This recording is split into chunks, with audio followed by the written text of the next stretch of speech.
Sand whips across the Tunisian desert as artillery shells scream overhead, exploding in fountains of earth and fire. It's December 1942, deep in the North African campaign of World War II, and Corporal Samuel Dillard grips the steering wheel of his battered U.S. Army Jeep, racing through the chaos of Kasserine Pass. 3 wounded American soldiers lie in the back, their faces pale, voices weak, begging not to be left behind. Suddenly, a sickening crack echoes, the left front shackle bolt snaps clean through, the axle twists like a pretzel under the relentless pounding of the rugged terrain. The Jeep grinds to a halt, smoke rising from the engine, enemy fire closing in. Dillard's heart pounds, orders come crackling over the radio to abandon the vehicle, but those boys in the back, their brothers in arms, fellow Americans fighting the Axis powers in this brutal Second World War theater. What would you do in that split-second decision, staring down death in the desert? Dillard, a 24-year-old farm boy from Decatur, Illinois, who grew up fixing tractors on his family's wheat fields, isn't about to leave them. He jumps out, tools in hand, the cold night air biting through his uniform as he assesses the damage.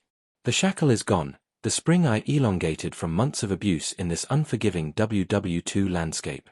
German panzers rumble in the distance, their tracks churning up dust clouds that blot out the stars.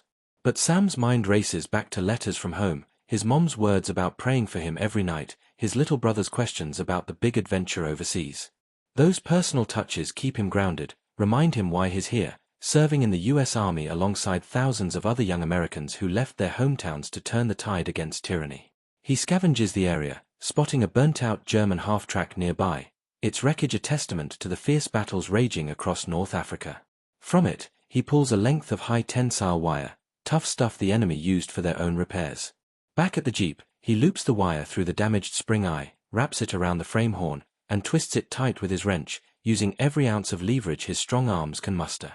He hammers the end flat for security, then wedges a jagged strip of steel, cut from an empty fuel can, between the spring and the bent hanger to stop any forward shift. A quick smear of grease to cut down on heat and noise, and it's done. It's not pretty, not by the book, but in the heat of World War II, innovation born from necessity saves lives. The engine roars back to life, and with a jolt, the Jeep lurches forward, carrying those wounded soldiers toward safety. That 6-mile drive to the field station near Tebessa feels like an eternity. The terrain fights back, deep ruts from tank treads, jagged rocks that could snap the wire at any moment, and a steep ridge bend where the whole vehicle tilts precariously. Shells burst nearby, shrapnel pinging off the hood, but the fix holds. The wounded men groan with every bump, one of them clutching a blooded letter from his sweetheart back in Ohio, whispering thanks to Sam through gritted teeth. They make it, pulling into the aid station just as medics rush out. Those boys get the care they need, stitches, bandages, a chance to fight another day or head home heroes. Sam's quick thinking turns that broken Jeep into a battlefield lifesaver, proving once again how American ingenuity shines in the darkest hours of WWII. Word spreads like wildfire among the mechanics in the U.S. Army's motor pools. By morning, 4 other Jeeps sport similar wire fixes, their drivers nodding in respect to Dillard. Photos of his handiwork make their way up the chain, landing on the desks of ordnance officers who see the potential. This isn't just a patch, it's a game changer. In the North African theater, where supply lines stretch thin and every vehicle counts, Jeeps become the unsung heroes of evacuation. American soldiers, those brave young men from farms, factories, and city streets, rely on them to whisk the injured away from the front lines, dodging enemy fire in the Pacific theater or the dense forests of Europe. Think about Private Tommy Reynolds from Brooklyn, who writes home to his folks about his first ride in a modified Jeep after taking a hit in Sicily. "Ma, you wouldn't believe it," he pens in shaky handwriting. "This little rig bounced over hills like a jackrabbit, got me to the docks before I even knew what hit me. Felt like the boys back home souped up Dad's old Ford." Stories like Tommy's pepper the letters pouring back to the States, tales of brotherhood and sacrifice that bind the nation together in this global fight. What would you write home about if you were in Tommy's boots, clinging to life in the back of a Jeep racing through enemy territory? As the war grinds on, Dillard's fix evolves. Mechanics across divisions adopt it, reinforcing brackets and adding tension adjustments to make it standard. By the time the Allies push into Italy in 1943, over 60% of Jeeps in the theater bear some version of this modification, extending their operational life from a mere 1,100 miles to over 2,500. That means fewer breakdowns, quicker repairs, down from 11.8 days in the depot to just 4.2. Resources saved equate to the output of 2 full divisions, keeping the U.S. Army mobile and lethal. In the dense hedgerows of Normandy after D-Day, these rugged jeeps weave through the bocage, carrying wounded from the beaches where American soldiers storm ashore in one of the greatest invasions in history. Picture Sergeant Mike Callahan from Texas, a tall drink of water who enlists right after Pearl Harbor, that infamous day that pulls America into the Second World War. Mike's jeep, patched with Dillard's wire trick, becomes his lifeline during the Battle of the Bulge.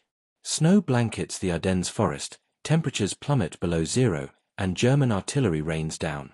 Mike's unit takes heavy casualties, but his vehicle holds together, ferrying the injured through blizzards and ambushes. In a letter to his wife, he describes the scene, "Darling, that old jeep groaned like a mule, but she didn't quit. Got Jimmy and the boys out, their faces blue from the cold, but alive because of some fella's smart fix back in Africa." Courage like that, quiet and unassuming, defines the American soldier, men who face the unimaginable with grit and heart. But it's not just about the fixes, it's the human element, the bonds forged in the crucible of war. Dillard himself keeps a journal, scribbling entries by lantern light in his tent. "Today, saw a kid no older than 18 get loaded into my jeep," he writes. "Reminded me of my brother back home. We drove through hell, but he made it. Makes all the grease and sweat worth it." These personal glimpses remind us that behind every WW2 headline are real people, families waiting anxiously for news. How do you think those letters shaped the home front, keeping spirits high amid rationing and blackouts? As the Allies advance, the jeep's role expands. In the Pacific Theater, where islands like Guadalcanal and Iwo Jima test the limits of endurance, mechanics adapt Dillard's idea to tropical conditions, adding corrosion-resistant coatings to the wire, bracing against mud and salt water.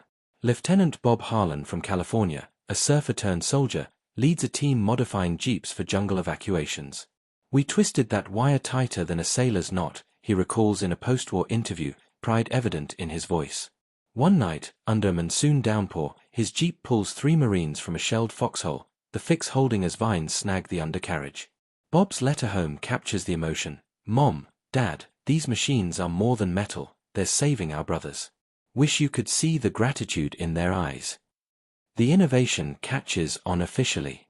U.S. Army engineers incorporate reinforced shackles into new jeep designs, crediting field mechanics like Dillard for the breakthrough. In Europe, during the push toward Berlin, these enhanced vehicles become indispensable. Imagine the Rhine crossing, American soldiers bridging the river under fire, jeeps darting back with the wounded, their suspensions unyielding thanks to that simple wire loop.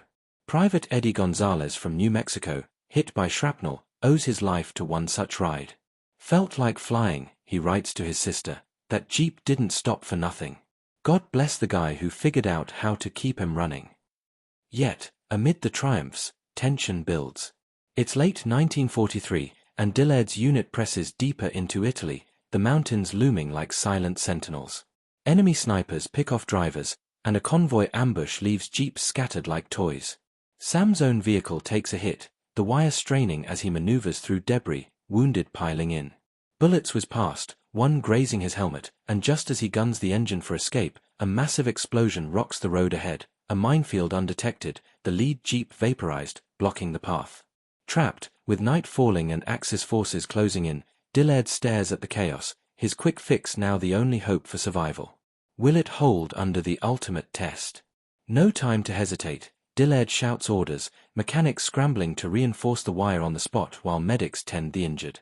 They reroute through a narrow ravine, the jeep bouncing over boulders, the tension in that makeshift repair palpable with every jolt. It holds, barely, delivering the group to an Allied outpost as dawn breaks. That night solidifies the legend, word reaches higher-ups, and Dillard receives a quiet commendation, though he brushes it off. "Just doing what any American would," he says, echoing the humility of so many WW2 heroes. From there, the fix proliferates across the theaters. In the Battle of Anzio, U.S. Army jeeps equipped with the modification evacuate hundreds, their drivers weaving through artillery barrages.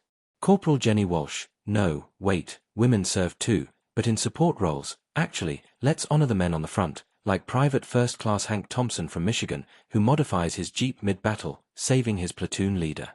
Hank's letter home brims with emotion. "Pa, You taught me to fix anything with baling wire back on the farm.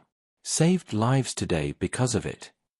Brotherhood like that fuels the Allied push, turning individual acts into collective victory. As D-Day approaches in June 1944, the Normandy beaches become a crucible. American soldiers storm Omaha and Utah, facing machine gun nests and minefields. Jeeps, bolstered by Dillard's innovation, roll off landing craft, splashing through surf to pull the wounded back. Sergeant Lou Bennett from Pennsylvania drives one, his vehicle a blur amid the smoke. The wire sang like a banjo string, he later writes, but it got us through. Saw boys crying for their moms, but we got him out. What courage it takes to drive into that inferno. Would you have the nerve to keep going? Post-D-Day, the race across France tests the jeeps further. In hedgerow country, where ambushes lurk behind every bush, the enhanced suspensions allow quick maneuvers, saving countless lives.